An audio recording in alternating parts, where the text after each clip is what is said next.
Guys, you don't have to worry about showering and poop, okay? Like Trump's Supreme Court is not making you shower and poop. However, it's still not a good decision. We're not all gonna have poop in our water like her, or at least not yet.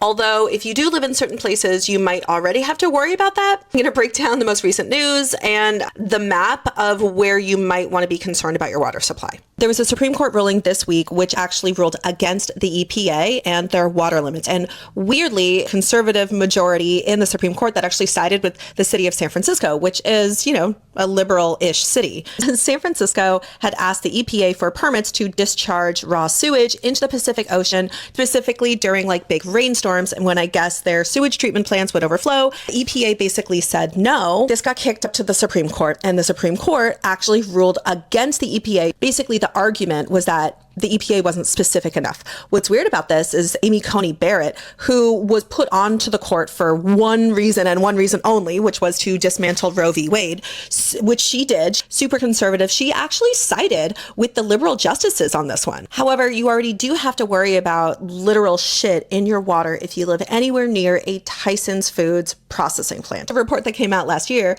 showing that 41 different Tyson slaughterhouses and mega processing plants released 371 million pounds of pollutants into waterways, including nitrogen, phosphorus, chloride, oil, and literal cyanide, right? Poison, just into the water. Contaminants were dispersed in 370 billion gallons of wastewater, which also included blood, bacteria, and animal feces, right? They release this directly into streams, rivers, lakes, and wetlands that are relied on for drinking water, fishing, and recreation. And even though we're not drinking raw sewage in our tap water, that puts a big strain on the wastewater treatment plants in order to make our water drinkable. And those contaminants do ultimately contaminate our water, especially in the Midwest and Nebraska and Missouri around some of the biggest processing plants. They already have really, really bad tap water. By the way, these guys showed a huge profit over the past few years and have donated a ton to Republicans in the Trump administration. The craziest part is that a lot of this pollution was literally allowed by the Republican politicians